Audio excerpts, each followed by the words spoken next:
And I'm going to hit the record button. Okay. Forgot to do that last time. So now we're recording. So let me start over. Hi, I'm Kendall Young with Diggs out here in Glendale, California.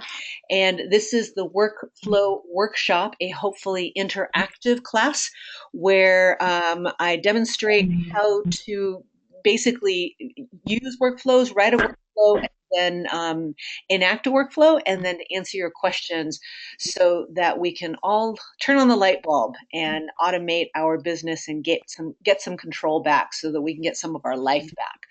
Okay, I'm going to close that little window thing there. So if you have a question, you might want to speak up because I don't have the chat window open.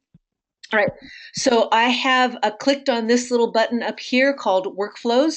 This is where you launch the workflow editor. When you launch the workflow editor, you can do a couple of things. You can either choose one of the workflows in the left-hand column that you can edit or look at or just study, or you can add a workflow. You can either do that by creating a workflow, which we're going to do in a second, or you can add workflows from a library. Hopefully, this is stuff everybody knows. What I'm going to do right now is I'm going to write a really simple, small workflow to kind of give you an idea of what can be done. So when you do a workflow editor, it's actually kind of obvious. First, you got to title it, and we're just going to do follow up one time a week. And this is just going to be a taste of what you can do. You have to do the use with. And everybody asks, why do I have to do that? It doesn't make any sense to me. Why can't I just write a workflow and apply it to everything? And the problem with that is that Realvolve is so big and so powerful that we've created these buckets of uses. Okay, so one bucket of use is our contact records. Another bucket of use is information that is related to our properties. So that's be our listings or properties that we wish will be our listings. And then our transactions. That one's kind of self-evident. And each bucket has a huge amount of information and usability. If we didn't separate these into three different buckets, Realvolve would quickly become unusable. So that's why there's three separate buckets. I know that doesn't make sense sometimes, especially if you've been using a small featured CRM, but I've seen the back code and it's like ginormous. So just trust me that this is way, way better. So this means you have to plan ahead of what workflow you're going to use. So again, this probably is going to be really obvious. I'm going to say it anyway for those that maybe it's not obvious. A workflow that you choose to apply to a contact is going to be actions that you are doing with a person, right? By and large, it's going to be actions that you do with a person before you get them into a transaction with you. Right? Workflows that are applied to a property are things that you want to do with a property. And so the easiest way to think of it is your listings, right? I mean, you want to do things with, your listing marketing or what have you. And then the things that you're going to do with the transaction, again, that one's a little bit more self-evident, what you do. Okay. So this particular one, follow up, is going to be used with a person, right? Not something that's put into escrow or listed yet or trying to list. So we're going to use it with a contact, and this is going to dictate what our available tools to work with are going to be. All right. Description, obvious. Alternative workflow, not obvious, but we're not going to cover that in this workflow workshop because this is like advanced stuff. Tags, if you want to organize your life by tags, you could tag it. You could say, you could tag all the workflows that relate to listings with listing if you wanted to. And then groups, again, not obvious, but something that we will cover later on if there's interest because that's kind of advanced stuff. All right, so the first thing you're going to do once you create a workflow is you're going to add activities. So I'm going to be covering some vocabulary that screwed me up when I first started. So if it screwed me up, it might screw up other people. An activity is something that needs to happen in order to complete your mission. Mission is the point of the workflow. In this particular case, follow up one time a week. That's my mission. What activities do I need to do in order to accomplish the mission? That's what an activity is.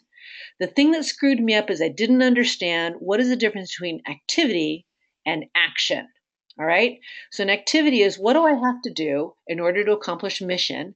Action is, what are the tools do I need to complete the activity, to complete my mission? Does that make sense to everybody? This is the interactive part where people say Think yes. so. Yes. Okay. We're all used to just sitting mute on a webinar, and that's not what this is intended to be. Okay, so the first I'm activity. also writing furiously. So I'm sorry? I'm also writing furiously. Okay, well, you can write. I want you to multitask. I know you're a guy, but I want you to try. Just kidding. Sorry, Ron. Okay. All right. Title of the activity is what we want to do to accomplish mission. One would think that the only thing you're going to write here is call once a week, right? But there's a few things that I want to do to organize my life. So the first thing I want to do is I want to tag the workflow. Okay, because I like to keep track of who is in my database that is running what workflow. It just helps me to organize my life. You can assign to anybody. You can either assign it to people who are in your workflow, your Realvolve account as individuals, but you can also assign it to a role. And in my opinion, when you're writing workflows, these are templates. These are things that you write it once and then use over and over and over again. Since it's a template, I think that you should use roles, because your transaction coordinator is, Susie Smith today, but 6 months from now, it might be Jack Black. Okay, so if you have it on a roll, you won't have to modify your workflows to accommodate the changing people that are in your business. So in this particular case, we're just going to say it's the assistant. Okay, actually, no, sorry, this is follow-up, so it's going to be a buyer's agent. All right, pick the interested parties. This is if you knew who you wanted the activity to be assigned to. This is pretty much advanced stuff, so I'm going to move past that for a second. Scheduling. You're always going to want to schedule an activity in your workflow. You want to know when this is going to happen. And this is like super, super powerful. Part of Realvolve is the most powerful than any other CRM I've ever used, because you can do a computed date in a bajillion different ways. And I don't use that term lightly. It really is a bajillion. It's not a Google Plus, it's a bajillion. So in this particular case, I want to tag it right away. So it's going to be 0 days after our start date. But take a look at all of the different ways that you can calculate it, from last call date, last personal date. You can even postpone the contact date, home anniversary date. Whenever you're doing a workflow, it's good to scroll through this and see. I know, right? Is that cool? Yeah.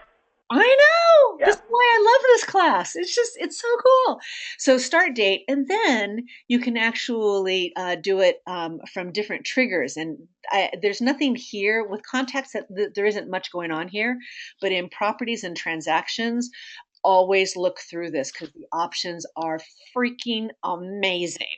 Now, why is that important? Why is it important to have really deep options with a computed date? Many of you have heard me say this, but a task list that is filled with tasks that either are inappropriate, unactionable, or irrelevant is going to be a task list that you will ignore. But if your task list every day is filled with stuff that's completely timely to what you need to get done today, it makes it so much easier to just live in Realvolve and live in your task list. Okay? That's why this is so important.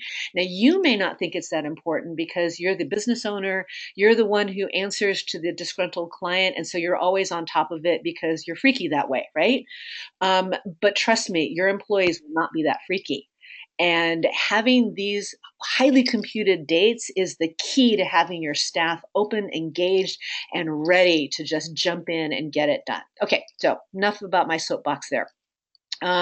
So the activity is tagged to workflow. What are the tools that I need to finish the activity? That's why we click and create actions. There's a whole bunch of stuff going on here. First, you have to have a title, right? So tag workflow. Whatever title speaks to you. You could send an email message if that's what your action activity was, to send a message of any sort. We'll get to that in a second. But here we want to add or remove tags. So today we're going to add the tag follow up 1 time a week. Okay. And that happens to be right there. So did you see that when I typed it, it didn't actually autofill it for me? That's because it's a brand new tag. So you don't have to create the tag first. You can just type it in there, whatever floats your boat. If there's something that's similar to follow up, because I do think I have some. So here we have CMA follow up. That's very similar, right? So if you have a similar tag, it's going to autofill it for you.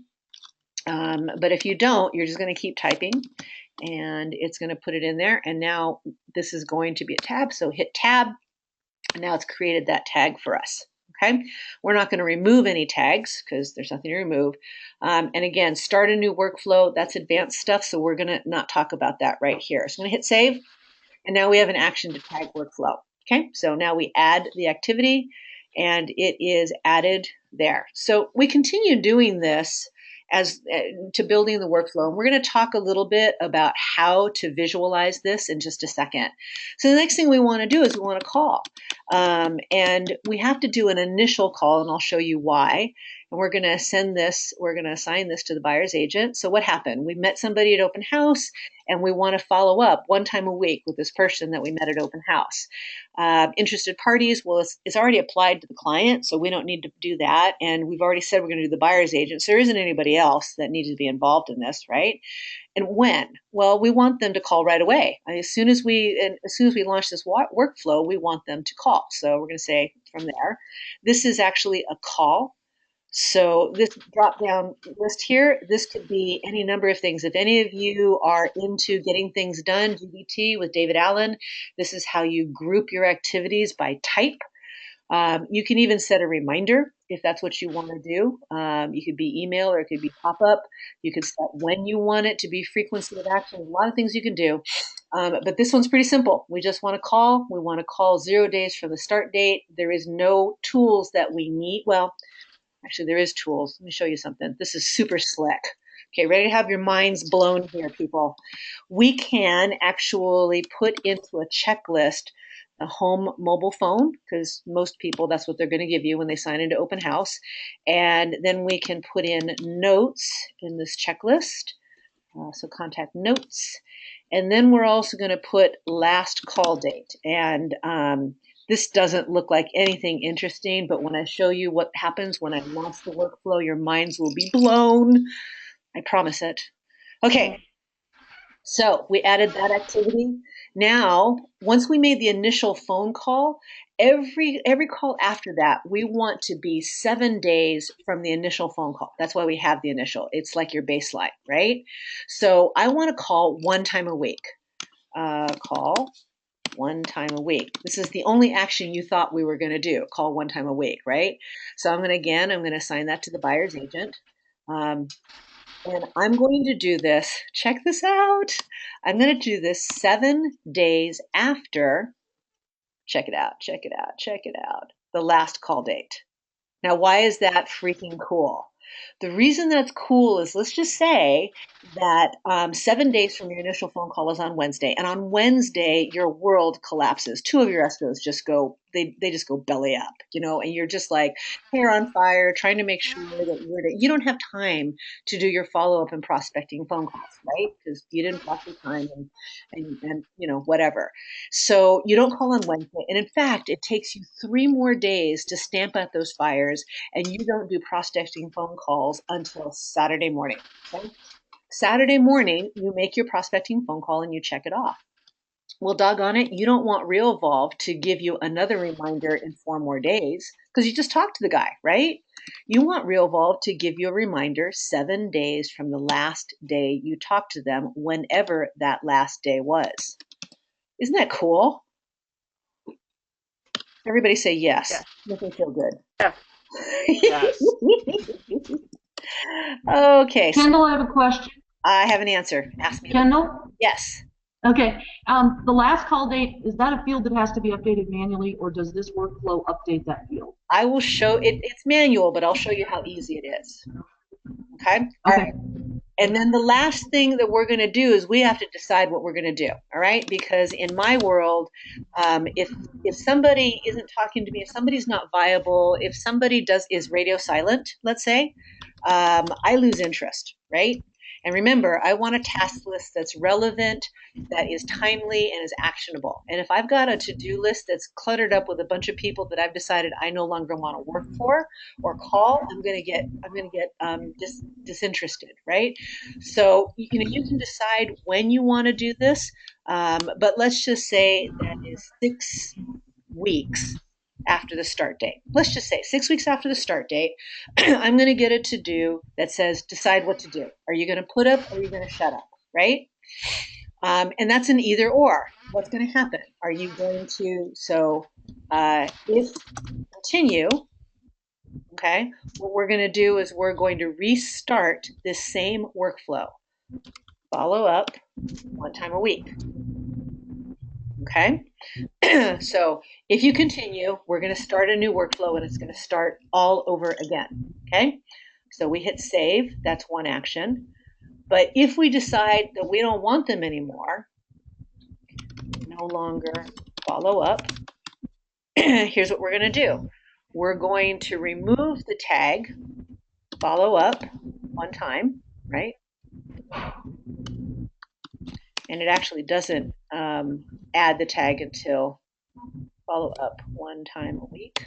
It doesn't add the tag until you actually launch the workflow. But you remove that tag, and so we remove that tag, and they're no longer running that workflow. Okay, and then we hit add. All right, so that's 4 things that we have done to build a workflow to follow up on somebody. Okay. So now what I want to show you is what does it look like when we actually apply the workflow. So we're going to go back to the dashboard. Did I do this? Hang on a quick second. Didn't update it, so I got to make sure that those things actually happened. Follow up. By the way, that's how you do it.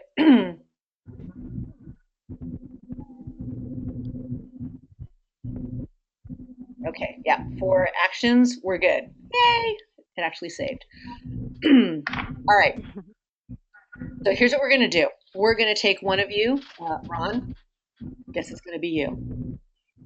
What we're going to do is, yeah, well, because you're teacher's pet today, because I insulted your shoes and I have to make up for it. All right. So we're going to pretend that we actually added Ron Armstrong into our database. And now we want to apply the workflow. Okay. So we're going to type in, we're going to hit start workflow, and then we're going to add follow up 1 time a week. And we're going to hit next.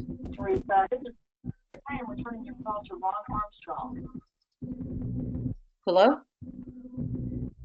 Yeah. Actually, this isn't the one that I just wrote. Sorry. I have 2 of them. Start workflow. Second one. Follow up 1 time a week. And hit next. It's applied to Ron Armstrong. Here are 4 items that we talked about. If you have a long to-do list, or let's just say that you've already tagged them because you happen to be in there, you could uncheck any of these right when you launch the workflow to keep your task list clean. The buyer's agent, again, you could choose anybody in your database. Somebody's on the phone. If you could mute yourself, please. We don't want to listen to the phone call. And then on your start date, this is the day you launched the workflow. Somebody asked the question, do you need to put the last call date number in there? You could do it manually from here, but I just wanted to show you how this worked. So we're going to leave that blank. And then these are the dates that you could adjust on the fly when you apply the workflow if you want to. But we're going to keep those all as they were written. So now we're creating the activities. There are 2 places where you can see the activities so that you can actually run your workday. The first way is actually on the contact record. You can go to the activities tab and you would see the incomplete activities that need to be done. Okay, so all 4 of them are right there. But you're not going to remember to actually click on Ron's contact record and run the workflow, right? That's not practical. So let's go to our dashboard. So here's our dashboard. And here we are. We have the 2 activities that were triggered at the start date that we just did from our workflow. So they're right from the dashboard. This is where you're going to want to live every day, is in your dashboard. So we're going to do number 1. We're going to tag the workflow, hit that little button, and then we run. So remember, this is the tools that we need. And so that tag is going to hang there. And then we need to make an initial phone call. Okay. Remember when I told you this was going to blow your mind? You're in your dashboard. You just fired up Realvolve because it's the first thing in the morning. You got your cup of coffee in your hand and you're ready to power through your tasks. You're going to hit that little check mark box. And this is what comes up. Ron, if I had your mobile phone number in your contact record, the phone number would be right here in this little thing. So I don't have to go to Ron's contact record. I've got his phone number right here. So I pick up my phone and I start talking to him. And Ron says, "Not ready to buy. Call me next week." Okay, so I wrote those notes. Again, I'm in the dashboard. I'm not on Ron's record. And then I want to make sure that Realvolve, when I did my last call date, so I click in there and I hit today. I save and close. So let's go take a look at Ron's record. Okay, so now I'm going to go to Ron's contact record. And here we see the tag follow up 1 time a week. And when we go to activities, we will see that call 1 time a week now has a date on it for June 8th, which is 7 days from the last call date. And when we click that on June 8th, we're going to get the same thing. His mobile number, if I had it in the contact record, would fill right there. You can go ahead and type in all your notes, and your last call date you can now say was June 8th. Let's just say save and close. And now and it's going to generate a new activity to call on whenever that day is. Isn't that cool? I love that. I mean, I super duper love being able to have these powerful tools in just the right place at just the right time when I need them. Okay, I have one more thing that I want to. Kendyl? Yeah. What did that first step accomplish? Tag workflow. What did that actually do? So what it did is it applied this tag, follow up 1 time a week, to the contact's record. So this wasn't before, right? So now if I want to pull up, like for example, I have, let's go to my contacts here. So you didn't actually tag the workflow, you tagged the contact record. Correct. The workflow. Right, because I want to know who in my contacts. So here we are in contacts, right? So I want to find out who has the tag workflow workshop current. That's going to be you people. Okay, so I tagged that, and you have a workflow that's been applied to you. You know that because you've already seen my mess ups. So there are people who have that. Hang on a quick second and do it. Workflow current. Okay. And so now what I have is a list of people that are running the workflow current workflow in my Realvolve database, right? So this is just great because like you might have people that you've applied in open house workflow to. Let's just say people that you met at work at open house. You just want to know how many people are on that list and who is it, right? So this is just a way of organizing what I call surfacing the contacts that you want to be talking to or taking action on or being in touch with. All right, so I've just actually gone to my Realvolve account because this is how I just tend to do things. And I didn't queue this up, so hang on with me for just a quick second. Workflow for escrow. Okay, so wanted to show you the table that you can use to start writing workflows. So most of you think linear, in a linear fashion. First this happens, then this happens, then this happens, then this happens, right? And most of you have seen my videotape on how our deals actually don't happen in a linear fashion, but we all think in a linear fashion because those are the only tools that we've had available to us. We've had a piece of paper and a pen. We've had spreadsheets. We've had, Basecamp. okay, as an example, but everything runs in a straight line. First, you do the showings, and you do social media, then you update the comps. Then we had some CRMs that allowed us to do some very rudimentary timing. I've got to update my comparables, and I know I want to do that 30 days after I take the listing, right? 30 days after I finish my listing marketing. So what we've done is we've created this table so that you can transfer your linear thinking onto a table and then kind of start to think in terms of a third dimension, which is time. Okay, so here's what it looks like. And you could use a spreadsheet on Excel. I like to keep my number of tools down, and since I do everything in that I don't do in Realvolve, I do it in Evernote.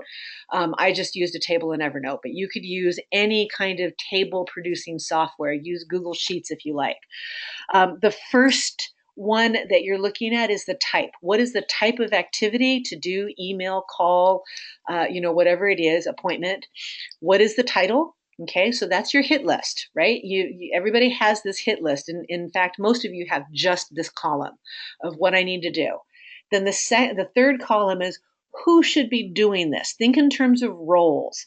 And even if you're a single agent, there's probably people who help you with your business, a transaction coordinator, a marketing person for your office, your escrow officer. Maybe you can delegate this to your title rep who's always looking to figure out how they can help you, right? So even an individual agent has people that they can delegate. And I encourage you to think about this, because part of what we're trying to teach you is how to get your life back, right? So who? Then this is real powerful. The number of days, weeks, months, or years before or after a trigger date. Okay, so that the number of days, weeks, months, or years before or after a trigger date. Now, this is where we're going to start thinking three-dimensionally, because not everything is most likely calculated from the day that you open escrow or the day that you take a listing. There's lots of things, like, for example, there's a whole whack of to-dos that cannot happen for me until my pictures are taken. I can't finish the website. I can't load up the MLS. I can't order the postcards. I can't do my social media stuff. I mean, I can't. Okay, I can, but my standards say that I won't release anything from my office until the pictures are, done, in the professional pictures, right? So there's a bunch of stuff that for me won't happen until date type, until photography date. Okay. Now, the question you're probably going to ask me is, well, how do I know what trigger dates are available? I'm so glad you asked me that question, you interactive people, you. The way that you, see, I told you I wasn't nice. The way that you do this is you use something called the merge fields list. And this is included in your workflow tutorial PDF. And I'll send you guys all a link to download that so you have it at your fingertips. My good friend Gloria Singer, because she's more paper-based than I am, she actually prints this out and has it on her desktop when she writes workflows. I'm allergic to paper, so I have it in my Evernote. And what I do is I think to myself, okay, I want to, let's see, what would be in here? I want to send a seller report. When would I trigger that off of? Okay, I want to update my Open Home Pro. What's the trigger date that I would use, right? So I think about that, and I imagine, for me, what has to happen in order for the activity I'm looking at, call agents on any activity competing listings, what activity has to happen in order for me to complete this next one? And then I look in my merge fields guide and I look to see, is there anything in here that allows me to be more precise about how I'm going to time my activity? Here's my date fields for a property, right? So the date that, yes? Question? Sorry. Oh, okay. No mind. So it says here, property date in Zillow. Is there something that I need to do once it's entered into Zillow? Well, yeah, that might be send the seller report that you're now in Zillow. I don't know. I look at these for inspiration on ways that I can be stronger, faster, and more accurate. Okay? All right. So that is how I do the beginning writing of this. Once you get these columns filled out, it's much easier to return to your workflow and now start filling out the actions, right? All right. So that is pretty much the planned portion of this. Now what I'd like to do is to answer your questions. No question is off. It is off line. Just well, okay. I'm a Virgo. I weigh 131 pounds and I'm 52. So now that we've got that out of the way, any questions you guys want to ask? This is the interactive part of the show. I don't know that I have any questions at the time. What is stopping? Where are Go ahead. where are the letters and all that you? I purchased your suite. Where are the letters and all that you send out in the workflow? Okay, great question. So when you attach a letter to something, there's either going to be letters that are already done. So Ron bought the basic workflows, and so any action that requires a letter, Ron, has already been attached to your activity. You actually don't need to find the letter, but let me show you where they are. All right, so let's go to your guys' workflow, the one that I used for you. Workflow, so the workflow workshop. And you guys got a number of letters, some of you more than once. Sorry about that. And here is the reminder email that goes out to let you know that the workshop is happening in a day. So here's what the action looks like. It's a reminder, activity, sorry. And then the action, in order to execute this activity of send a reminder, I need the tools. Oops, that's not what I wanted. Back. Cancel. I needed the tools of the actual letter. That's what Ron's asking for. So here's what the action looks like. It says that I'm sending reminder 1. That's the title of the action. I'm going to send an email message. And here is the email message. This is where you type in the letter of the template that you want to send. In this particular, the template is workshop workflow. That's how I name these things. I give them a letter number code so I can find them. Workshop WW002 reminder. Okay, that's the letter that I'm going to send. So the question is, where do you find that letter, right? Okay, so here is the template section of Realvolve. So we're going to open that up. Let's take a look at the templates. So templates, just like workflows, on the left-hand side is a column with all of the templates that are in your system currently. You can choose from any of those templates, or you can write one that's brand new for you. So in this particular case, we saw that we were using WW002. That was the name of the template, reminder. And so let's click on that one. And this opens up the letter. Okay, so here's the letter. This is the title of the letter. And then again, remember, you have to choose who you're going to use the letter with, because who you choose, which bucket you choose to be in, will dictate what fields you have available to use as the merge field. We'll talk about merge fields in a second. Okay, so is it a contact, is it a property, or is it a transaction? And here's a clue. If you write a template letter that is applied to a contact, and then you try to use that letter in a workflow that is written for a property, you're not going to be able to see the letter. Won't happen. Won't matter how many times you type in the letter of the template, the title of the template, you're not going to be able to use it. So contact letters and contact workflows go together.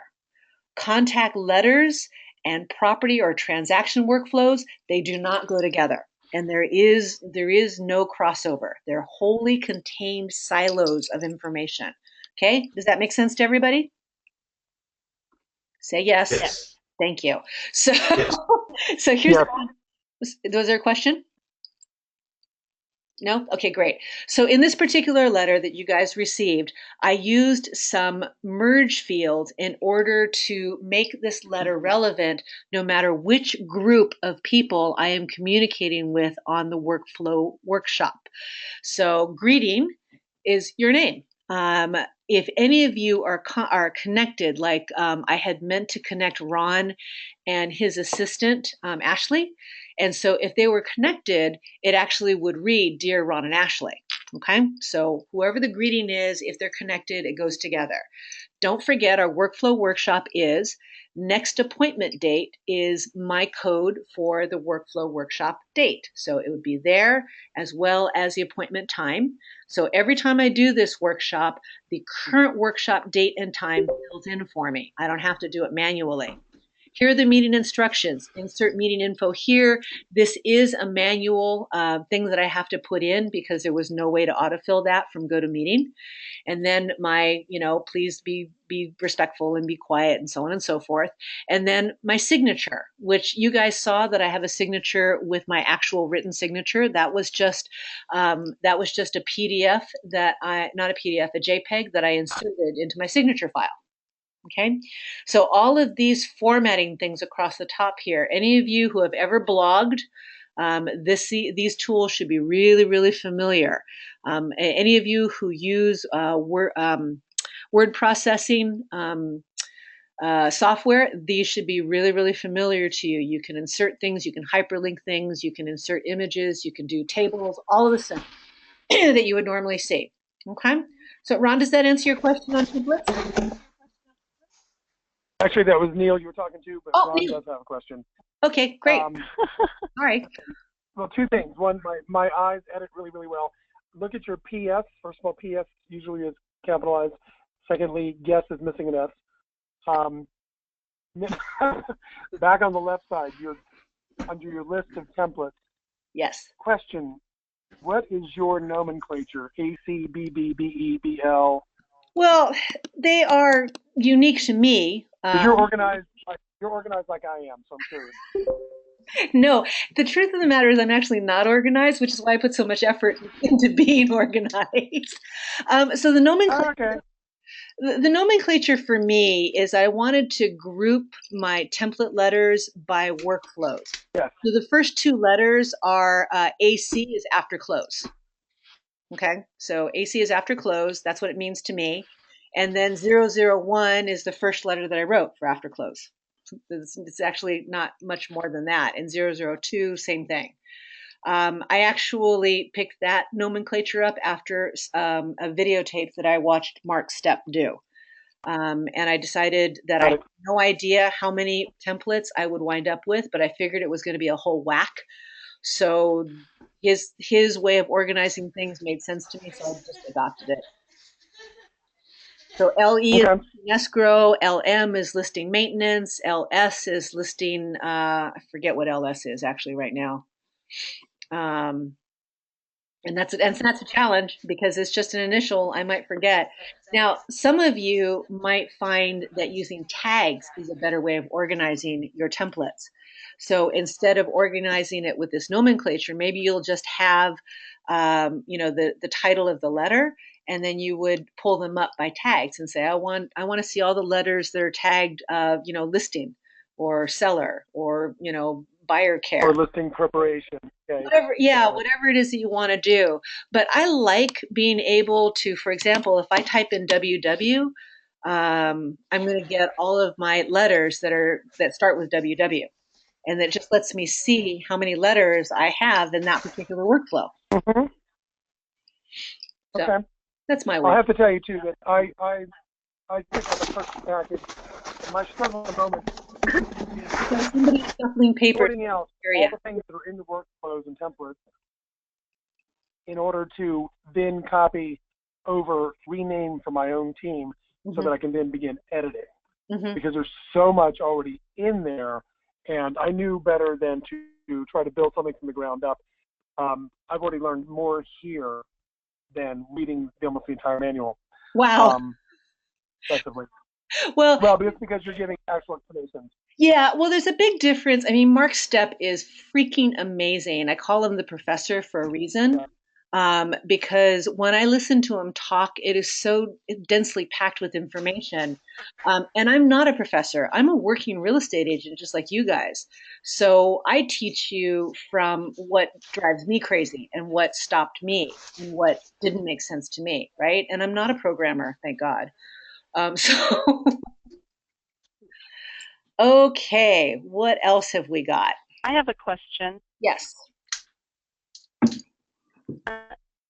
Um, so I am new. I'm Brad's assistant, and I've only been here a month, so this is all new to me. And my question is, so I'm realizing, or at least I believe, that I can use Realvolve as to create operating procedures, right? Step by step. That is correct. That is actually what workflows are done. Okay. Yeah. Okay. That's awesome. Now, I apologize to everybody. I'm running out of laptop power, so I'm coming down into the main part of my office. So if there's background noise, I apologize. All right. Okay. Plugging in. We're all working through. So what kind of operational things do you want to create? I think just, and probably because I'm new, I'm trying to really document everything and make sure I'm not missing when we do our listing and marketing steps. And so for me to have a workflow for that is really helpful. Do you have and I've used Suite Process in the past in another industry, and so Realvolve is completely new to me, but I'm realizing that it takes the place of other operating procedure software. This is a version of cloud-based project management. Basecamp was one of the original ones. Trello, Asana, I could go on and on and on. And so that. Yeah, exactly. Now, let me ask you a question. Have you sold property before or been an assistant to another agent before? Me? Yes, you. Autumn? No, I have not. Okay, so I have a piece of advice for you. What I would do is I would make an appointment with your agent. Make it for make him block an hour for you, and sit down and with pen and paper, or if you type fast with a keyboard, have him describe to you in as much detail as he possibly can, from start to finish, one particular procedure. Either taking a listing or opening escrow, whatever it is, but make him sit down and tell you everything that he can think of, and do it more or less chronologically, because that's how he thinks, because that's how we all think. Okay? Do all of that, and then start asking him questions if there's time within that hour, and if he will allow it, because agents generally have their hair on fire most of the day. But if you can get it done within that hour, start asking questions about what tools need to be in place in order for this activity to be executed. He's never been asked that question, and it will rock him back on his heels, but he knows the answer. He's just never had to before. Okay? That's actually a good tip. That's actually a good idea for everybody on this phone call. If you don't already have a standard operating procedure list, scribbled on a piece of paper, written down in some kind of, note on your computer, you need to start there. Do not start with firing up the workflow and starting to write your first activity and think that you're going to be able to make sense. You frustrate the holy crack out of yourself if you do that. So the first thing you need to do is do a linear chronological list of everything you can think of. If you're a brand new agent, capture your mentor, capture your office manager, and make them do that with you. Then fill out that table like this one right here.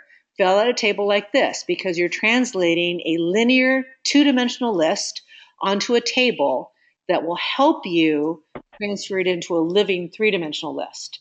Once you've done this, then you can start writing actions in a workflow. Once you've done like 1 or 2 workflows, especially if you do a workflow and then you launch it on something within your business, you'll start being able to write workflows from scratch right within the workflow editor. But don't start there. Start with a piece of paper, then a table, then go to your workflows. Any other questions? Okay. I've got a question, Kendyl. It's Lisa. Okay, if there's no other questions, then I'm gonna end this workshop. So last chance. Anybody else want to ask a question? I have a question, Kendyl. This is Pam. Hi, Pam. Okay. Hi. Hey, so when you start a let's say you write a workflow, the one that you did, and then you launch that workflow with the contact, does it make a copy of the workflow for that contact, and then let's say down the road you modify that because you realize you left some steps out. Does it change that workflow for the person you've already launched it with, or does it just change it for the workflows that you launch after that point? That's a fantastic question. So here's the state of the system right now. This workflow workshop right here, this is a template. So think of this as the piece of paper in your file folder that's in your template folder. And every time you launch a listing, you whipped out that piece of paper, you made a photocopy of it, and then you stuck it in the listing folder of its actual listing, right? So workflows are kind of like that. Everything that's in this workflow library is your template. These are your template copies. Every time you apply it to a person, a property, or a transaction, you apply it in right that moment. Okay? Now, the second part of your question is what happens if you change the workflow? I do this all the time. I'm running listing marketing on something, right? And halfway through the listing marketing period on 1234 Main Street, I have this brilliant idea, and I modify my listing marketing workflow right here in the editor, and I add my brilliant idea. Well, that brilliant idea does not add to 1234 Main Street, okay? 1234 Main Street, that workflow is frozen in the moment in time that I applied it. So if I want to add that brilliant new idea, I add it to the workflow template, and then I have to go to 1234 Main Street and add it manually to that listing. Okay, got it. That's what I thought. Yeah. Let's say you get a workflow. You get a workflow started and you need to stop it. There's no point in continuing. How do you stop it and terminate all future activities? Okay, so let's go back to our good friend Ron. Let's go to his contact record because it's not going to be on the dashboard, and let's go to his activities. Okay. If you were to, so when you hover your cursor over the activity, you get edit, make it really important. I forget what this one is. Oh, change the color, which also changes its importance, or you can delete the activity. If you delete the activity, this is the box you get. You can delete just this activity, right? You can delete all the activity that belong to this workflow, right? And that would be, if you hit delete all, you delete everything from this day in the future, as well as this day and already completed. Or what most of the time you're going to want to do is delete all remaining. So you want a record on your contact of the stuff that you did, but you just want to eliminate everything that's coming up. So I do this all the time with dead follow-up leads. It's like I've decided I don't want to talk to these people anymore. They've been radio silent, whatever. So I'm like, okay, screw that. I'm going to just delete them. I don't want to do it anymore. I'm going to delete all remaining, and boom, they're gone. And they don't clutter up my dashboard anymore. Sweet.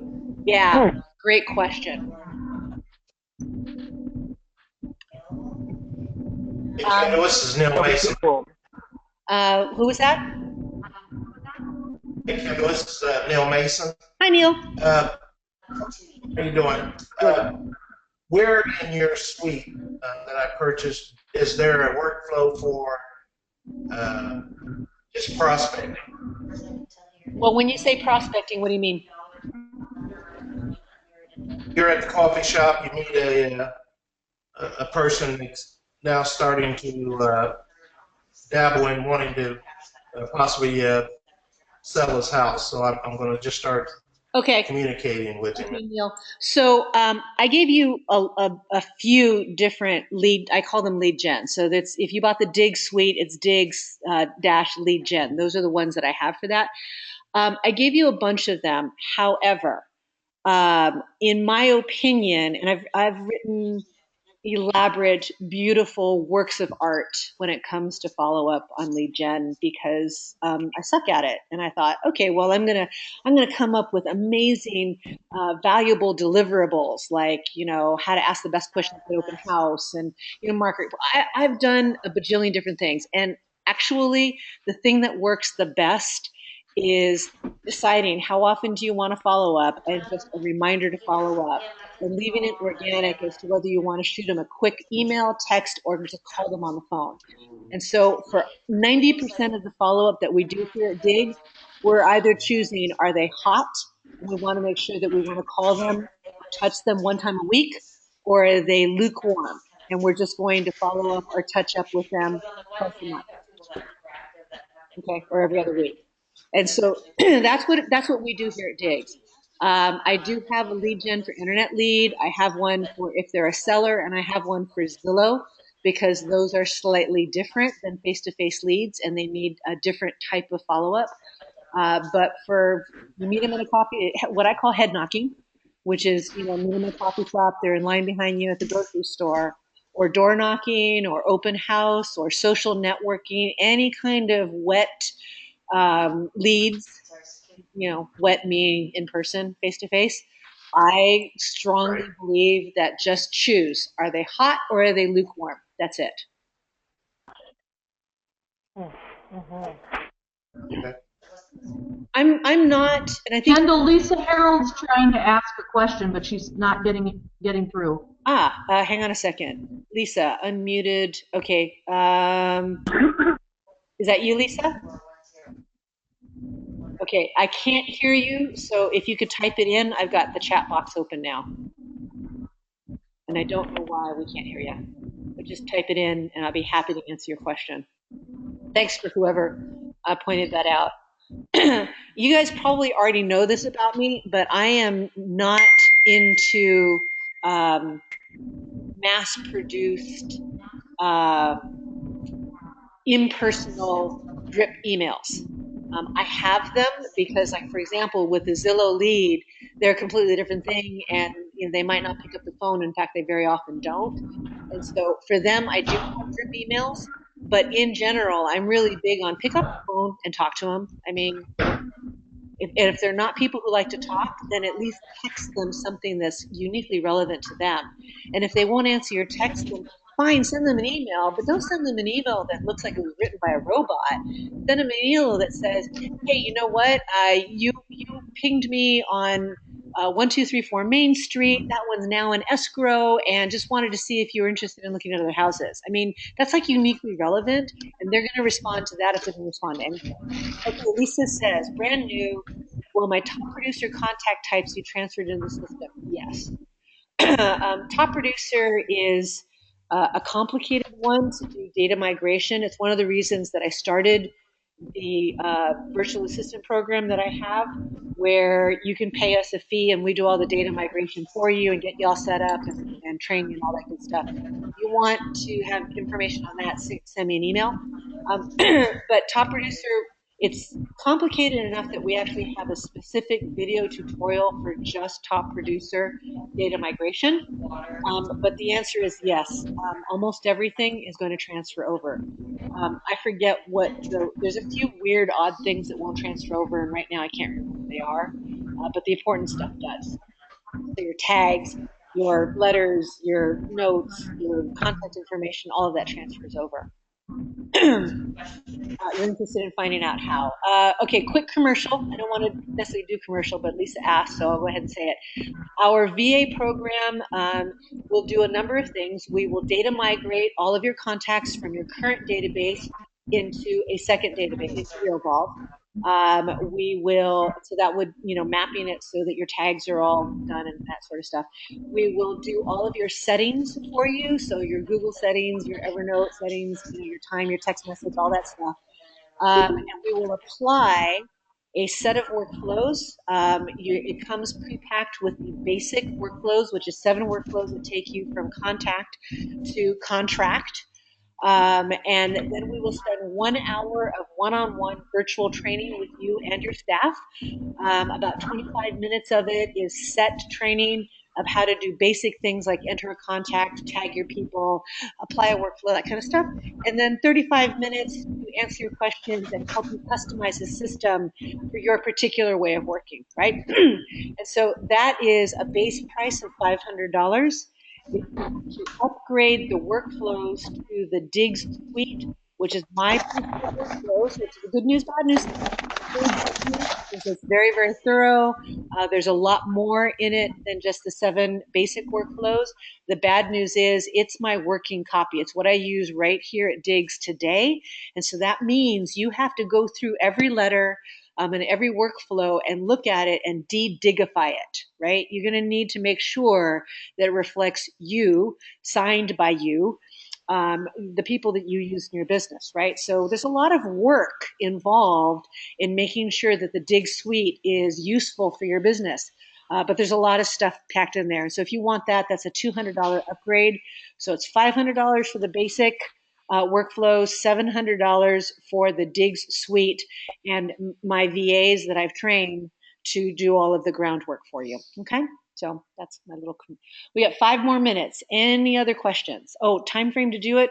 You just send me an email, and right now we have a lot of people that my VAs are working on. I'm training 2 more VAs, so I'd say within a week and a half, we get that done for you. Maybe sooner if you do nights and weekends. I got one VA that's great, but he has a full-time job. So if you're available nights and weekends, we can get you scheduled sooner. Any other questions? Yes. Who's that? Hello? Yes, we can. This is Thea. Hi. You hear me? Yes, I can hear Hi. you. The question that I have is the Realvolve, the Realvolve Digs Complete Suite. Is that the same suite as what you just talked about? Yes, it is. Does that make sense? Yes, it is. Okay. All right. Okay. So what you get if you use the VA, it helps you really pretty much set it all up. It helps you set it all up. Yeah, I call it the Fast Start program because what we've noticed is that Realvolve is a really powerful program. It's a good news, bad news thing, right? So the good news is it can do pretty much everything you need to run your business. The bad news is that people open up Realvolve and they get stopped by, sometimes really basic things. And we don't want you to stop. We want to get you past the basic things so that you can see how truly transformative Realvolve can be in your business.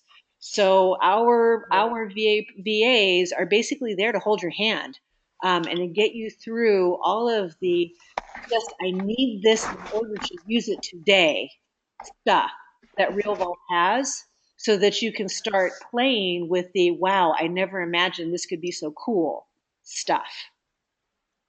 Yeah, makes sense. Hey, Kendyl, Yes. This is Neil Mason. Hi, Dale. So if we already purchased your suite, then we can contact you and get the VA to actually set everything up and get rid of all the dig information and put it in our own. Yes, that is correct. I have to work out with Dave what the pricing would be on it if you already purchased the program, but absolutely, we'll do that for you. Okay. So I just email you and you'll Yep. You'll email me at Kendyl@realvolve.com and we'll get you set up. Okay. Excellent. Any other questions? Right on. Well, you guys have been an awesome class, and we will get this recording up as soon as possible. And, have an awesome day. Go forth and be awesome. See you later. Bye. Thanks.